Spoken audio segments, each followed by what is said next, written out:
আমার এই যে গাড়িটা করে এসেছি, এই গাড়িটা করে বছর দুয়েক আগে ওই কলকাতা ঠাকুরপুকুর বেহালা রাস্তা ধরে কাকদ্বীপ নামখানা যাচ্ছিলাম। ঘন ঘন ঠাকুরপুকুরে দেখবেন ঘন ঘন সিগনাল, ঘন ঘন সিগনাল। ড্রাইভারকে বললাম ভাই একটু তাড়াতাড়ি চালাও, কারণ গঙ্গাসাগর যেতে গেলে ভেসেল পাড়ি দিয়ে যেতে হয়। 9টার সময় টাইম শেষ, ওর পরে আর নৌকা ভেসেল পাওয়া যাবে না। ড্রাইভার তড়িঘড়ি করতে গিয়ে রেড সিগন্যাল পড়ে আছে, মানে নাই, রেড সিগন্যাল পার করে দিয়েছে। হাফ কিলোমিটার যাওয়ার পরে 5 জন পুলিশ হাতে নাতে ধরলো, থাম। ড্রাইভার বলছে স্যার ভুল হয়ে গেছে। ড্রাইভার জানে আমি ভুল করেছি, সিগন্যাল মানে নাই। ভাই ফাইন দে, দে লাইসেন্স দে, সবগুলো কেড়ে নিয়েছে। তারা ছাড়বে না। ড্রাইভার বলছে স্যার ছেড়ে দেন, স্যার ছেড়ে দেন। গাড়ি থেকে নামলাম। ভাইরা আমার, 5 জন পুলিশ অফিসারের মধ্য থেকে একজন পুলিশ অফিসার ও মুসলিম ছিল, হিন্দু ছিল। তার এখানে নাম লেখা আছে অমক ব্যানার্জি, নাম লেখা আছে। ওই মানুষটা বলে আপনাকে খুব চেনা চেনা লাগে, কোথায় দেখেছেন? বলে আপনাকে মোবাইলে দেখেছি, মোবাইলে আপনার ওয়াজগুলো আমি ফলো করি, আপনি বেদ পুরাণ পড়েন, ঐতিহাসিক নিয়ে আলোচনা করেন। হুজুর আপনি এই রকম কেন ভুল করলেন? এখানে যে বড় রকম সিগন্যাল মানলে ফাইন দেওয়া লাগবে। আমি বললাম আপনি আমাকে চেনেন? বলে হ্যাঁ। বলে আপনি যখন চেনেন তা গোলমাল কেন করেন? ভাইরা আমার, সেই দিন পুলিশটা বলছিল আপনি হুজুর মানুষ, যান আজকের মতো যান, তবে এই রকম আর কাজ করিয়েন না। সেই দিন মনে মনে আমার ধারণা আমি বড় বক্তা না, না আমি বড় যোগ্য আলেম তাও তো না, আমি বড় মৌলানা মুফতি তাও তো না, আমার বাবা অনেক বড় পীর সাহেব তাও না, আমাদের অনেক বড় ফ্যাক্টরি আছে তাও না, আমার বাবা অনেক বড় নেতা মানুষ তাও না। তবে একটাই কারণ, আমার চেহারাতে আছে নবীর সুন্নাত আর বুকে আছে কোরআন। এই 2 কারণে বেঈমানের কাছে আল্লাহ সম্মান দিয়েছেন। বেঈমানের সামনে আল্লাহ সম্মান।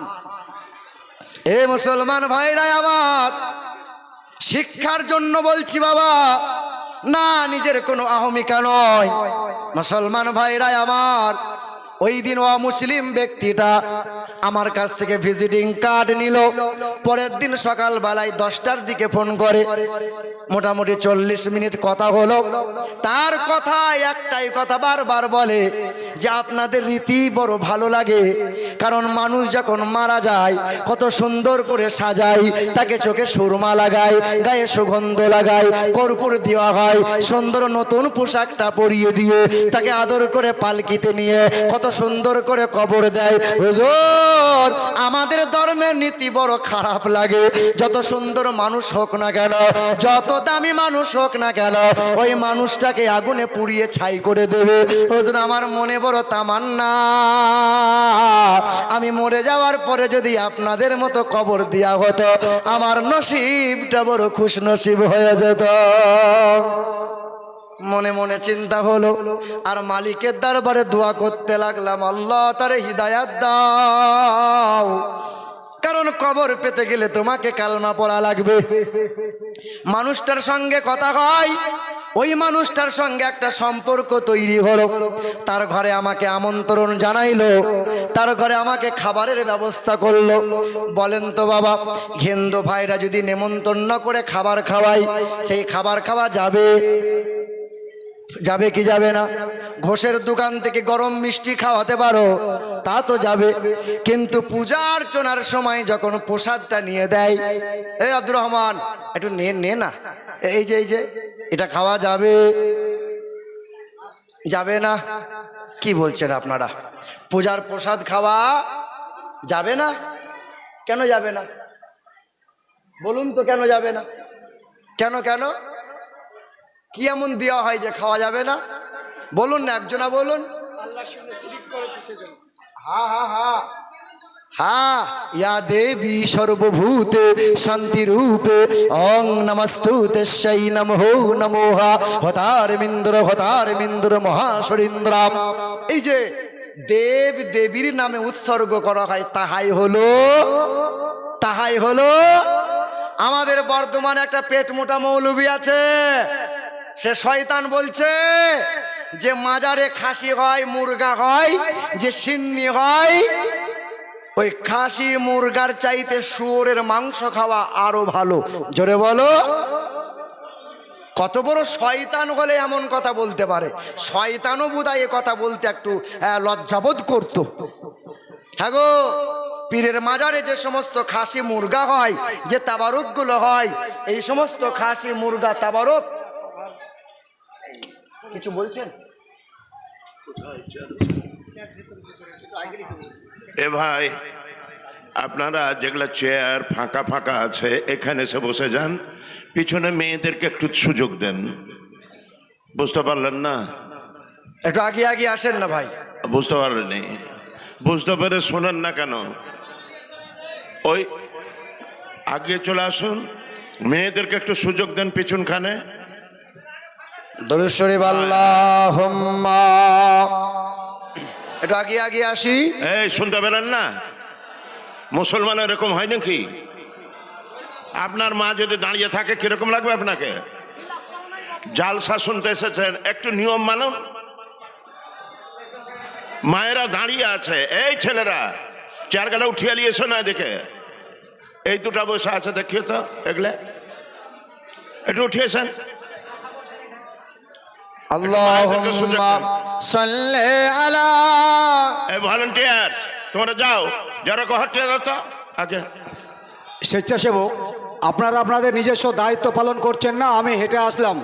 আপনারা যেমন খুশি দোকানে আড্ডা মারছেন, আড্ডা মারার জন্য আপনারা ব্যাচও সংগ্রহ করেননি, আপনাদেরকে স্বেচ্ছাসেবকও করা হয়নি।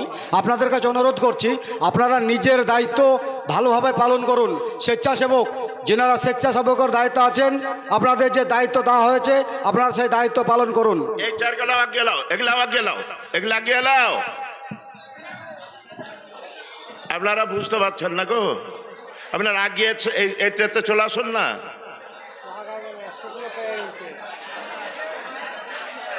আরে না উঠতে পারে, চেয়ার গেলা আগে লাও।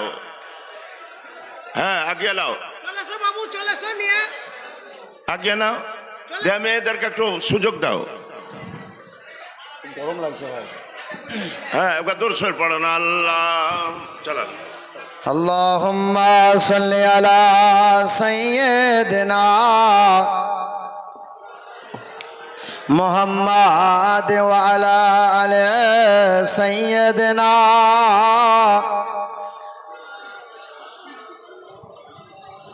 সাল্লাল্লাহু তাআলা আলাইহি ওয়াসাল্লাম। বাবা, আমাদের মাজারে যে সমস্ত খাসি মুরগাগুলো হয়, সেগুলো কি আল্লাহর নামে হালাল হয় না? কি নামে হালাল হয়? এ পীর বাবা, এরকম বলে হয় নাকি? মুসলমান ভাইরাই আমার, ও শোনাচ্ছে বন্ধুরা, কথা একটু ধ্যান দেন। পৃথিবীতে এইরকম অহরহ মুসলমান আছে যারা মাথায় টুপি পরে, লম্বা পাঞ্জাবি পরে, স্টেজে বসে বসে এইরকম ওয়াজ করে। কি ওয়াজ? যে সবে বরাতে রাত্রিতে জাগরণ করার চাইতে পতিতালয়ে রাত জাগা অনেক ভালো। কারা বলে? ওই যে আহলে হাদিস নামক দল, যারা নবীর দুশ্মন হলো তারা। এ বাবা, কারা বলে? যারা বলে ওমরে ফারুককে মানি না, আমরা কোরআন মানি, হাদিস মানি, সাহাবা মানি না। দেখবেন নামাজ বাদ সালাম ফিরিয়ে ইমাম সাহেব দোয়া করে, সব বেটা দোয়া করে, ও বেটা হাতটা নামিয়ে রাখে, দোয়া করে না। আছে না নাই? এ মুসলমান ভাইরা আমার, যারা বলে ওমরে ফারুককে মানি না, কারণ ওমরে ফারুক 20 রাকাত তারাবি চালু করেছে। এই যে বাবা, এইদিকে শোনেন, ওমরে ফারুক হলেন তিনি, ওমরে ফারুক হলেন তিনি যে রাস্তা দিয়ে একবার ওমরে ফারুক চলে গেলে শয়তান 40 দিন যাওয়া বন্ধ করে দেয়। আহলে হাদিসের মানুষ যারা, তারা বলছে ওমরে ফারুককে মানি না, কারণ ওমরে ফারুক 20 রাকাত তারাবি চালু করেছে। আমরা কোরআন মানি, হাদিস মানি, সাহাবা মানি না। আরে ওমরে ফারুক কে? যার শানে কোরআন পাকে 21টা আয়াত নাজিল করেছেন আমার আল্লাহ। কে? ওমরে ফারুক। যে ওমরে ফারুকের জন্য নবী বলেন, আমি হলাম শেষ নবী, আমার পরে যদি আল্লাহ কাউকে নবী করে পাঠাইতেন তো আমার ওমরে ফারুক নবী হতেন। জোরে বলো সুবহানাল্লাহ। কে ওমরে ফারুক?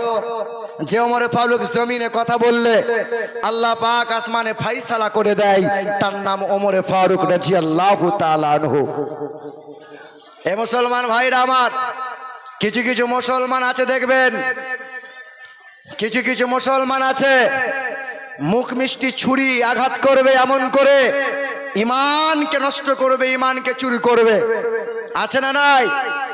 ওমরে ফারুক রাদিয়াল্লাহু তাআলা আনহুর দরবারে 2 মুসলমান গিয়েছে, এক ইহুদি এক মুসলমান গিয়েছে। বাবা এরকম হট্টগোল করিয়েন না, কথা বলিয়েন না, একটু ইশারায় কাজ করেন। ওমরে ফারুক রাদিয়াল্লাহু তাআলা আনহুর দরবারে এক ইহুদি এক মুসলমান যাওয়ার আগে তলোয়ার নিয়ে ঝামেলা চলছে। এই দিকে তাকান, এক তলোয়ার নিয়ে ঝামেলা। ইহুদি আর মুসলমান মিলে ওমরের দরবারের আগে নবীজির দরবারে গেলেন, নবীজির সামনে বললেন, 2 মুখের কথা শুনে দিন দুনিয়ার বাদশাহ ফাইসালা করে দিলেন, এই মুসলমান, এই তুমি তলোয়ারটা ইহুদির হাতে দিয়ে দাও, এই তলোয়ার ইহুদির তলোয়ার। নবীজির সামনে তলোয়ারটা দিয়ে দরবার থেকে বেরিয়ে আসার পর তখন ওই মুসলমান বলছে, নবীর ফাইসালা আমি মানি না, কারণ নবী বিচার করতে পারে নাই। জোরে বলো নাউজুবিল্লাহ। কার কাছে যাবি? তা বলে ওমরে ফারুক দারুণ বিচার করে, ওমরের কাছে যাব। চলো। ওমরে ফারুক রাদিয়াল্লাহু তাআলা আনহুর দরবারে হাজির হয়েছে। মুসলমান তখন অভিনয় করে কান্না করে বলে, হুজুর আমি সাংঘাতিক মুসলমান, আমি 5 ওয়াক্ত নামাজ পড়ি। খুব কাঁদছে। তো ওমরে ফারুক বলছে, বাবা কেঁদো না, কি হয়েছে বলো না, কি হয়েছে বলো। বলে, না হুজুর আমি খুব ভালো মুসলমান, আমি সাংঘাতিক মুসলমান। বলে, বাবা কে না কেঁদে কি হয়েছে বলো না। বলে, এই যে তলোয়ারটা আমার, ইহুদি জোর করে তলোয়ারটা নিয়ে নিয়েছে গায়ের জোরে। ইহুদি তখন বলছে, হুজুর বিচার আপনি করবেন, তবে তার আগে একটা কথা বলি, আপনার কাছে আসার আগে রাসূলুল্লাহর দরবারে গিয়েছিলাম, রাসূলুল্লাহ সাল্লাল্লাহু আলাইহি সাল্লাম ফাইসালা দিয়েছেন যে দিন দুনিয়ার বাদশাহ হাবিবে কিবরিয়া 2 মুখের কথা শুনে ফাইসালা করে তলোয়ারটা আমার হাতে তুলে দিয়েছে। ওমরে ফারুক এই কথা শোনার পরে ঘর থেকে তলোয়ারটা নিয়ে এলেন, মুসলমানের মাথাটা কেটে দিলেন, কাতলা মাছের মতো লাফাতে লাগলো। মুনাফিকরা আন্দোলন শুরু করে দিল, হত্যার বদলে হত্যা চাই, ওমরের বিচার চাই, হত্যার বদলে হত্যা চাই, ওমরের মাথা চাই। নবীজির দরবারে বিচার জানানো হলো, ইহুদির হাতে তলোয়ার দিয়েছে, আর ওমরে ফারুক মুসলমানের মাথা কেটে নেবে। ওমরে ফারুক রাদিয়াল্লাহু তাআলা আনহু একটাই কথা বলে, যে মুসলমান আমার নবীর ফাইসালা মানে না, যে মুসলমান আমার নবীর কথাকে অমান্য করে, যে মুসলমান দাবি করে অথচ নবীর ফাইসালা মেনে নিতে পারে না, আমি ওমরে ফারুক তাকে মুসলমান মনে করি না। মাথা কেটে নিয়েছে ওমরে ফারুক। আল্লাহ রসুল বসে আছেন, আসমান থেকে জিবরাইল ফেরেশতা হাজির হয়েছে। আসসালামু আলাইকা ইয়া রাসূলুল্লাহ, আসসালামু আলাইকা ইয়া হাবিবাল্লাহ। হুজুর আপনি চিন্তিত হবেন না, আপনি মন খারাপ আপনি করবেন না, হুজুর আপনি চিন্তা করবেন না, আল্লাহ পাক আপনাকে খুশির সংবাদ জানিয়ে দিয়েছে, আপনি শুনিয়ে দেন। ফালা ওয়া রাব্বিকা লা ইউমিনুন। যে নবীর ফায়সালা মানে না, যে নবীর কথা মানে না, যে নবীর সুন্নতকে ত্যাগ করে দেয় ইচ্ছা করে, টুপি থাকতেও টুপি পরে না, লম্বা পোশাক থাকতেও পরে না, সবাই হাত তুলে নবীর সুন্নত আদায় করে দোয়া করে। নবী বলেন পৃথিবীর সবচেয়ে বড় হাতিয়ার হলো দোয়া। দোয়া করো, দোয়া করো। আমি আল্লাহ পাকের দরবারে চাইলে পরে আমি আল্লাহ খুশি হই, না চাইলে আমি আল্লাহ রাগ করি। ভিক্ষুকের নাই তোমরা দোয়া করো, কামনা করো। পৃথিবীর জমিনে নবীর কথা অমান্য করে যারা, ইমানদার মুমিনের খাতায় কখনোই পড়ে না তারা। যতদিন বাঁচবো নবীর সুন্নত, নবীকে মোহাব্বত করে যাব। হে মুসলমান, তবে আপনি ভুলে যাবেন না, ওই পুলিশ অফিসার নেমন্তন্ন করলো, তার বাড়িতে হাজির হয়েছিলাম। আহারে, খাবারের আয়োজন করেছে, খাবার খেলাম। আমি বললাম বেশিক্ষণ থামবো না, তবে আপনার জন্য দুটো তোহফা নিয়ে এসেছি। এক হলো কোরআন শরীফ, বাংলার অনুবাদ করা আছে। দ্বিতীয় হলো নবীজির জীবনী। এই দুটো কিতাব বাংলাতে এনেছে। সঙ্গে সঙ্গে হিন্দু ঘরের বৌমা বলে, না না, আপনাদের কোরআন আমাদের ছোঁয়া যাবে না।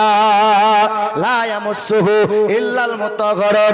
কোরআন সবাই পড়তে পারে, সবাই পড়তে পারে, কোরআন সবাই পড়তে পারে, কিন্তু না পাক অবস্থায় কোরআন ছোঁয়া যাবে না। এই যে দরুদ সবাই পড়তে পারে না, আমরা শুধু দরুদ পড়ব? দরুদ সবাই পড়বে না আমরা শুধু পড়ব? সবাই।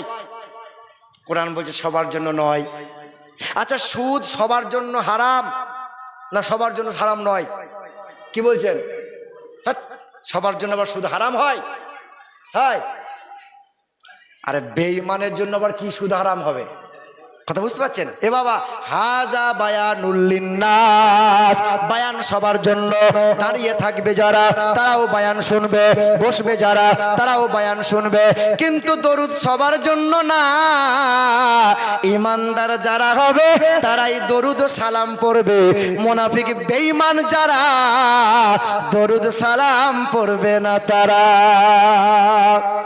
এ ভাইরা আমার, আমি বললাম এই যে কোরআন নিয়ে এসেছে, একটু কোরআনটা পড়বেন, তবে পেশাব করে পানি নেবেন, এই রকম করে গোসল করবেন, পাক পবিত্র হবেন, তারপরে কোরআনটা পড়বেন, নবীর জীবনীটা পড়বেন। 3 মাস যেতে না যেতে ওই মানুষটা ডাক দিয়ে বলে, হুজুর আর ভালো লাগে না, আর পূজা করতে ভালো লাগে না, আর পূজা করতে ভালো লাগে না, কারণ বেদ পড়ে দেখলাম আন্ধা তোমা প্রভাসন্তি ইয়া সম্মতি উপস্থিত এই থঙ্গৌল ঘাত প্রায় জানিসু পর ধর্মরে ধর্মত্তনাই সাতেন ভাগবান বতরিষ্যতে।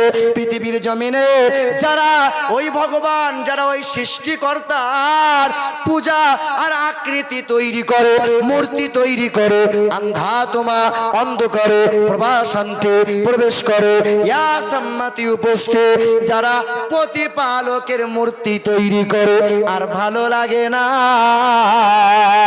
কালমা লা ইলাহা ইল্লাল্লাহু মুহাম্মাদুর রাসূলুল্লাহ, কালেমা পড়ে মুসলমান হয়ে গেল।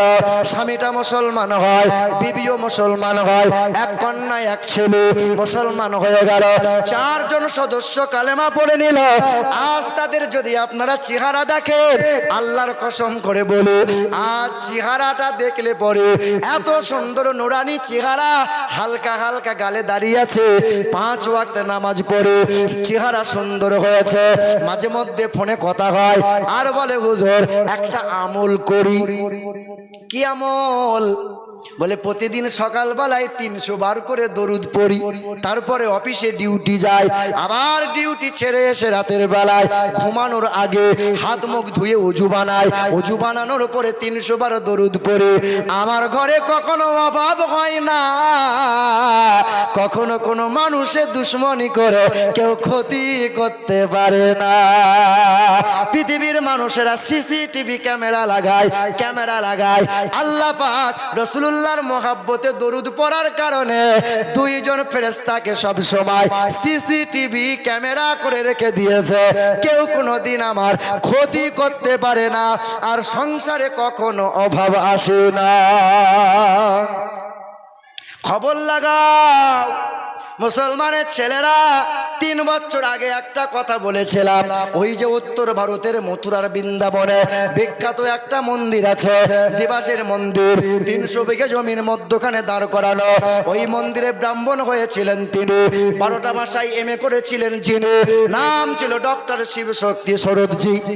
মূর্খ মানুষ না, শিক্ষিত, বড় শিক্ষিত, সাধারণ নয়।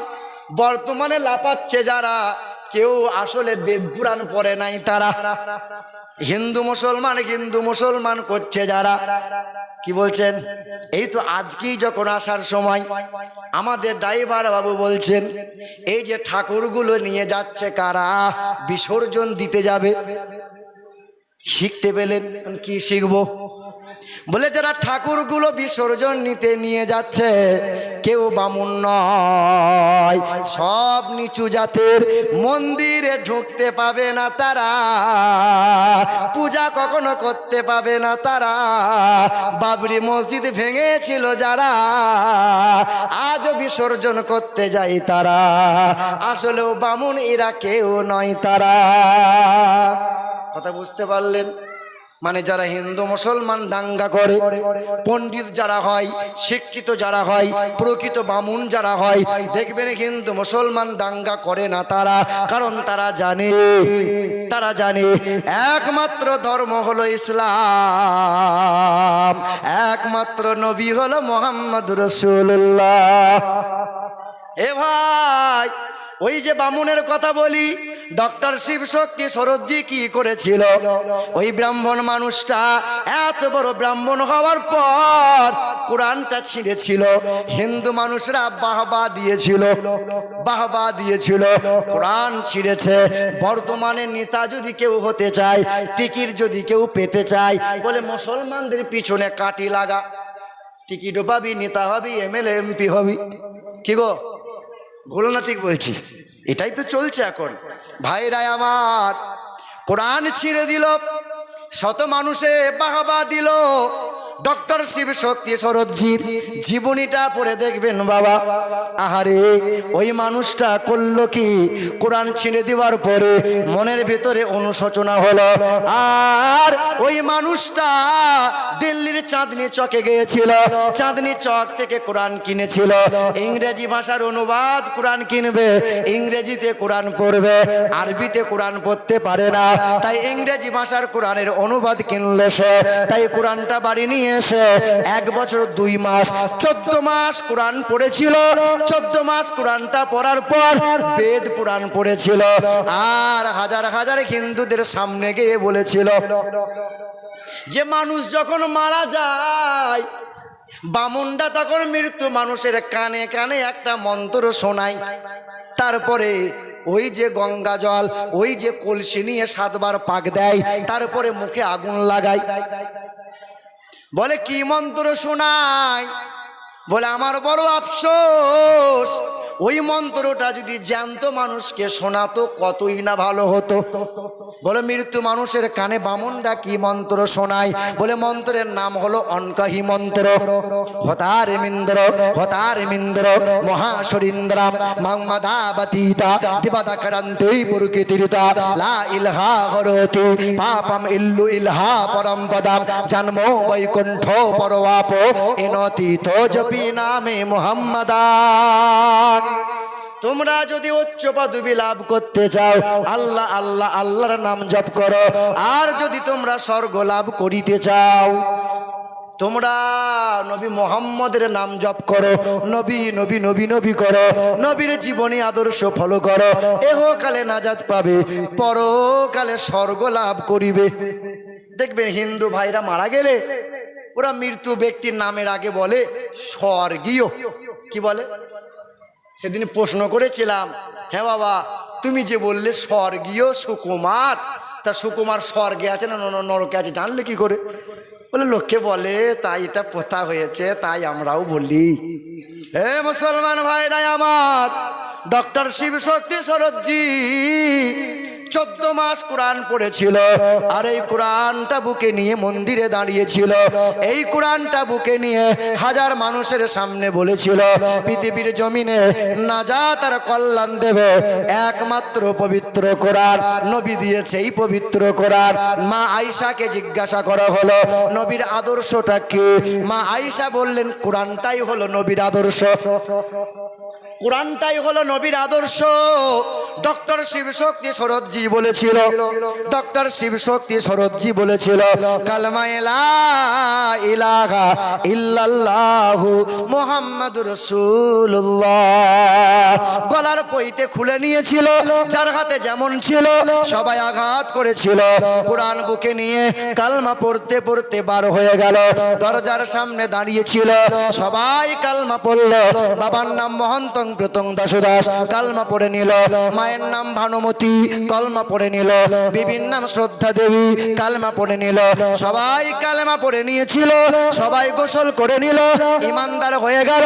কোরআন বুকে নিয়ে এলাকা ত্যাগ করলো, কদম ফেলে আর ইসলাম প্রচার করতে করতে যায়।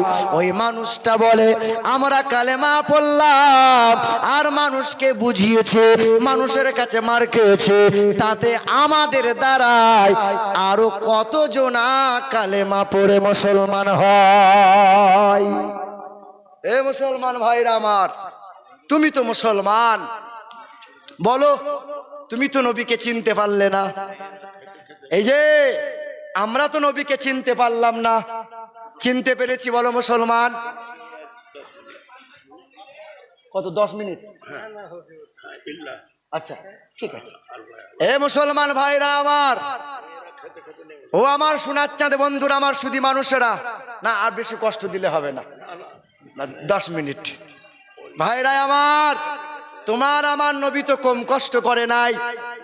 শুনে রেখে দেন যারা নামাজি মুসল্লি বাপ, আমার মুসল্লি বাপ যারা, একটু ধ্যান দেন, একটু নজরটা এইদিকে করেন। আল্লাহ রসুল একদিন বসেছিলেন, নবীজির বয়স তখন 61 বছর ছিল। এই দিকে তাকান, নবীজির বয়স তখন 61 বছর ছিল। আল্লাহ রসুল আমার কাঠের চৌকির ওপরে বসেছিলেন। আল্লাহ রসুল হঠাৎ করে ডাক দিয়ে বলছেন, আয়েশা, এ আয়েশা। আমাদের মা আম্মাজান আয়েশা সিদ্দিকা ছুটে এসে বলছেন, লাব্বাইক ইয়া রাসূলুল্লাহ, আপনি আমাকে ডাকলেন? এই দিকে তাকান। তখন আম্মাজান আয়েশা বলছেন, ইয়া রাসূলুল্লাহ, আপনি আমাকে ডাকলেন? আল্লাহ রসুল বলছেন, আয়েশা আমার শরীরে একটু হাত বোলাও। তা আমাদের মা আয়েশা নবীর শরীরে মুবারকে হাত বোলাইছেন আর বলছেন, ইয়া রাসূলুল্লাহ, আপনার শরীর যে খুব গরম গো নবী, বড্ড জ্বর এসেছে আপনার।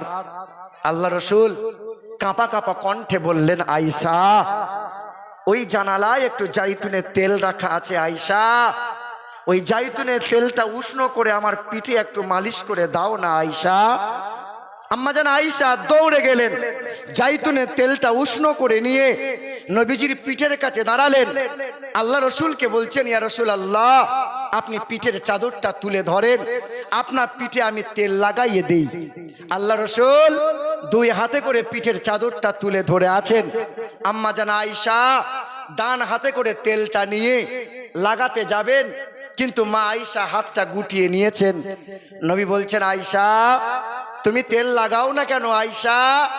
আম্মাজান আয়েশা বলছেন, ইয়া রাসূলুল্লাহ, ইয়া হাবিবাল্লাহ, এতদিন আপনার সঙ্গে সংসার করছি গো নবী, কোনদিন আপনার চেহারা ভালো করে সূর্যের আলোতে আমি দেখতে পাই নাই, আজ আমি দেখছি।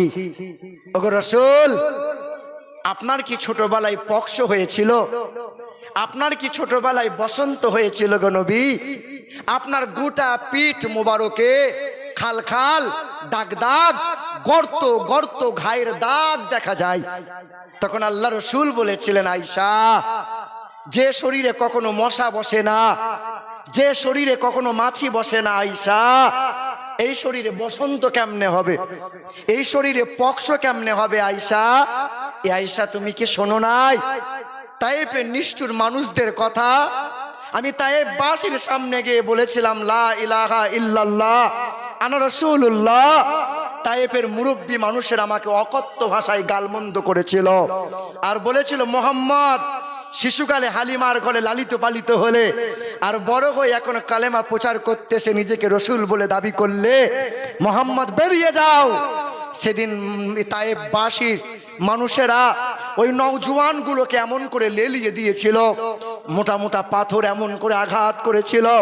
আয়েশা রে, আমার শরীরে সাদা রঙের পোশাক ছিল, এই জুব্বা মুবারকে, হ্যাঁ এমন করে পাথর মেরেছিল, এই পাথরের আঘাতে পোশাক ছিঁড়ে চামড়া ফেটে মাংসের মধ্যে পাথরগুলো গেঁথে গেঁথে গিয়েছিল। আয়েশা জানো আয়েশা, ওই তায়েববাসীর ছোট্ট একটা নাবালক বাচ্চা, মোটামুটি বাচ্চার বয়স 7-8 বছরের ছেলে, এই দিকে তাকান, ওই বাচ্চা ছেলেটা বড় আশা যে মোহাম্মদকে মারবো আমি।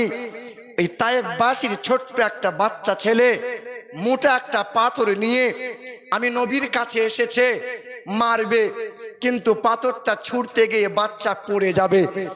আমি রাসূলুল্লাহর পিঠে পাথরটা মেরে বাচ্চাটা লটকে পড়ে গেছে, কিন্তু তায়েফের নওজোয়ানগুলো এমন করে পাথর মারছিল, আমি ছুটে গিয়ে আমার চাদরটা নিয়ে বাচ্চাটাকে পাখনার মতো ঘিরে নিয়েছিলাম আর বলেছিলাম, তায়েফের নওজোয়ান, আর তোরা মারিস না, মারছিস তো আমাকে মার, তোদেরই ঘরের বাচ্চা, এই বাচ্চাটাকে মেরে ফেলিস না।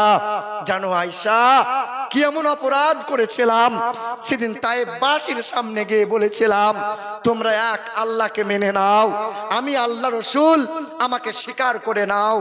আমাকে এমন করে মেরেছিল, সেই মারের দাগ আজ গোটা পিঠ চাল চাল করে দিয়েছে। আয়েশা জানো আয়েশা, হাসরের যখন ময়দান হবে, সে হাসরের কঠিন মুসিবতের দিনে আমি আমার উম্মতিকে বাঁচানোর জন্য কত কাকুতি মিনতি আমি রসুল করব।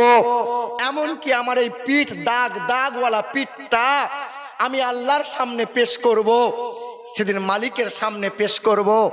আর আমার মালিক সেই দিন বলবে, রসুল, যে পিঠে কোনোদিন মশা বসতে দিই নাই, যে পিঠে কখনো মাছি বসতে দিই নাই, আপনি ঘামলে পরে সুগন্ধ করে দিয়েছিলাম, আপনার পেশাব পায়খানাকে পবিত্রময় করেছিলাম, আর আপনি পিঠটা চাল্লির মতো দাগ দাগ করে আমার সামনে পেশ করলেন গো নবী। কি চান বলেন? প্রতিশোধ চান? নেন না, বিনিময়ে প্রতিশোধ চান, নেন। সেদিন আমার আপনার দয়ার মায়ার নবী বলবেন, ওগো আল্লাহ, কত মানুষ আমাকে অকথ্য ভাষায় গালমন্দ করেছিল, কত মানুষ আমাকে নির্যাতন পাথরে আঘাত করেছিল, কত মানুষ আমাকে আঘাত করেছিল, কোনোদিন কারো বিরুদ্ধে তোমার কাছে মামলা করি নাই। ওগো মালিক, আজও কারো বিরুদ্ধে আমি মামলা করতে আসি নাই, শুধু আমি চাইতে এসেছি, আমার এই গুনাহগার উম্মতগুলোকে নাজাত দিয়ে দাও। আমার উম্মতগুলো বড় দুর্বল, আমার এই উম্মতগুলো জাহান্নামের আগুন সহ্য করতে পারবে না, আমার এই উম্মতগুলো বড় নাদান, আমার এই উম্মতগুলোকে জাহান্নামে দিও না মালিক।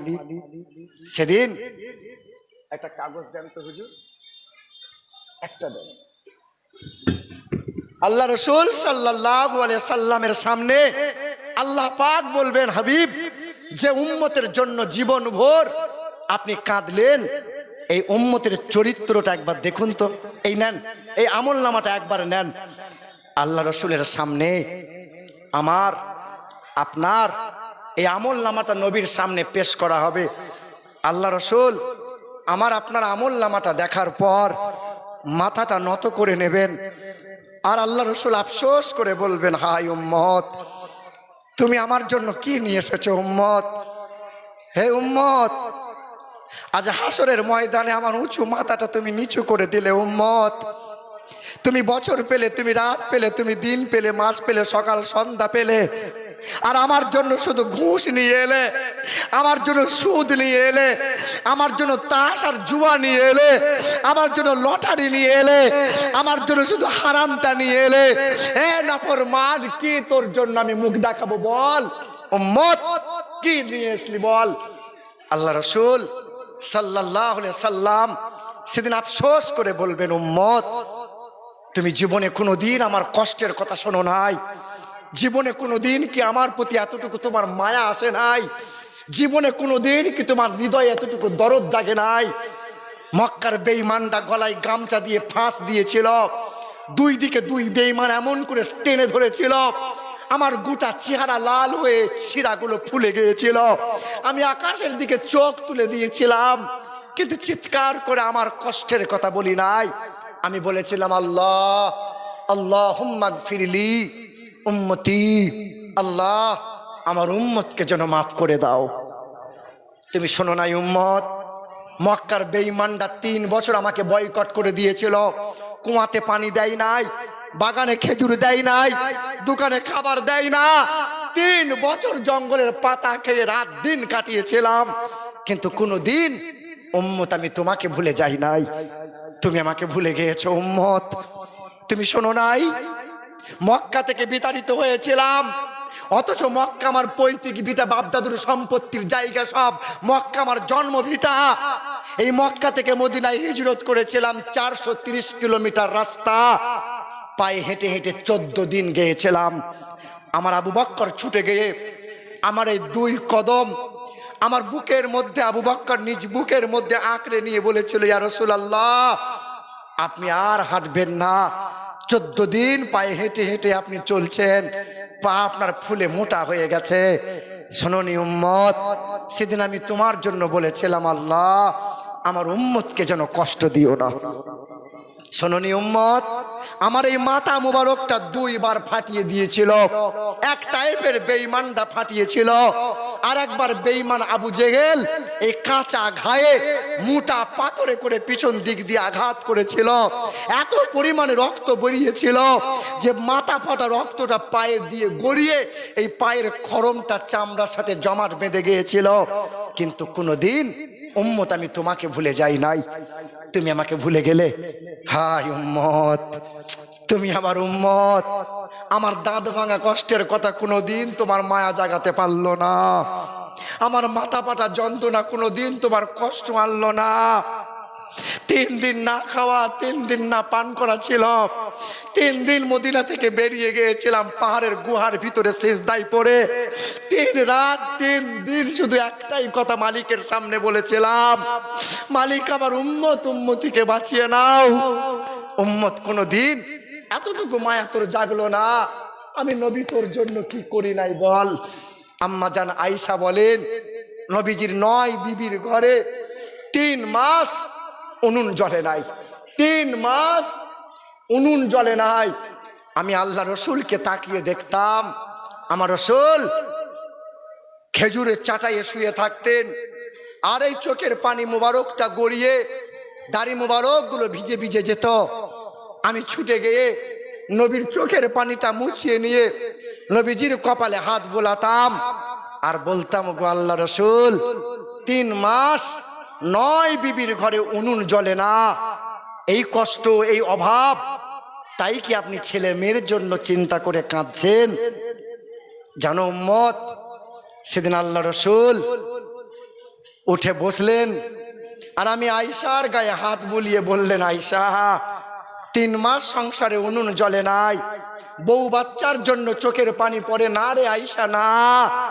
ছেলে মেয়ের জন্য চোখের পানি আমি ফেলি না রে আয়েশা। আমার চোখের পানি পড়ে আমার দুর্বল নাদান উম্মত উম্মতির জন্য। আমার উম্মত উম্মতির কি হবে? আমার উম্মত উম্মতির কি হবে? বলো মুসলমান, ওই নবীকে ভুলে গেলে? নবী বললেন, আমার কি যারা ভালোবাসে 5টা অধ্যায় তারা পূরণ করবে। আমি নবীকে যারা ভালোবাসে 5টা অধ্যায় তারা পূরণ করবে। মৌখিক ভালোবাসা চলবে না। 1, আমি নবী যেদিন ভূমিষ্ঠ হয়েছে সোমবারে, আমি প্রতিটা সোমবারে আমি রসুল রোজা পালন করেছি। আমার মহাব্বতের উম্মত হবে যারা, প্রতি সোমবার রোজা পালন করবে তারা। 2, আমি নবীকে যারা ভালোবাসে, আমি নবী যেমন খেয়েছি, যেমন পড়েছি, যেমন চলতে বলেছি, আমি নবী যেমন বাথরুম যেতে বলেছি, যেমন বিবিকে মহাব্বত করতে বলেছি, এই আমার আদর্শ মহাব্বত করে যারা, আমি নবীকে ভালোবাসে তারা। 3, ছোট ছোট দোয়া আমি নবী শিখিয়েছি। খাবারের আগে এই দোয়া পড়ে খাবার খাবে। আমি নবী শিখিয়েছি শোবার আগে তোমরা দোয়া পড়বে, আল্লাহুম্মা বিসমিকা আমুতু ওয়া আহইয়া। তোমরা ঘুম থেকে উঠে দোয়া পড়বে, তোমরা খাবার আগে দোয়া পড়বে, তোমরা খাবার শেষে দোয়া পড়বে, বাথরুমে যাওয়ার সময় দোয়া পড়বে, বাথরুম থেকে বাহির হওয়ার সময় দোয়া পড়বে, মসজিদে ঢোকার সময় দোয়া পড়বে। আমি নবীকে মোহাব্বত করে তারা, আমি নবীর দেওয়া দোয়াগুলো পড়ে তারা। 4 নম্বর, আমি নবীকে মোহাব্বত করে তারা, সকাল সন্ধ্যায় নবীজির মোহাব্বতে দরুদ ও সালাম পড়ে তারা, আমি নবীকে মোহাব্বত করে তারা, আমি নবীজির জীবনী বেশি বেশি শোনে আর বেশি বেশি পড়ে তারা। বলে সুবহানাল্লাহ। মুসলমান ভাইরা আমার, আমার বাবাজিরা, আমার সোনার টুকরো বন্ধুরা, কত মানুষের 90-80 বছর বয়স হয়ে গেল, যুবকরা শুধু মনে মনে ভাবে বুড়োরা আগে যাবে তারপরে আমরা মরবো, আমরা বুড়ো না হয়ে মরবো না। এই মুসলমান সোনার টুকরো বন্ধুরা, মাথায় সব সময় রাখতে হবে পৃথিবী থাকার জায়গা নয়।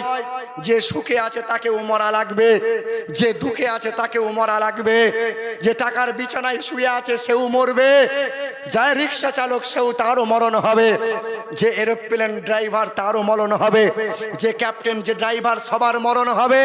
হ্যাঁ, ফিরাউন 400 বছর বেঁচে ছিল, ফিরাউন বলেছিল কোনোদিন আমি মরবো না, আল্লাহ বলেছিল তোকে চুবিয়ে চুবিয়ে মারবো, সহজে তোকে ছাড়বো না। নমরুদ 800 বছর বেঁচে ছিল, নমরুদ বলেছিল আমি আল্লাহকে মার্ডার করব, আল্লাহ বলেছিল তোকে মশা দিয়ে শেষ করব, 400 বছর গজবে ফেলে রাখবো। আল্লাহ পাক শেষ করেছে, তাকে কেউ ঠেকাতে পারে নাই। সাদ্দাত বলেছিল খোদার জান্নাতে যাব না, নিজে জান্নাত তৈরি করব, জান্নাতে যাওয়ার তার সুযোগ হয় নাই, পৃথিবী থেকে বিদায় নিতে হয়েছে। করুন বলে একটা নেমক হারাম বাদশা ছিল, ওই করুন এত সম্পত্তি ছিল, করুন বলেছিল আমার সম্পত্তি আমাকে কোনোদিন মারতে পারবে না।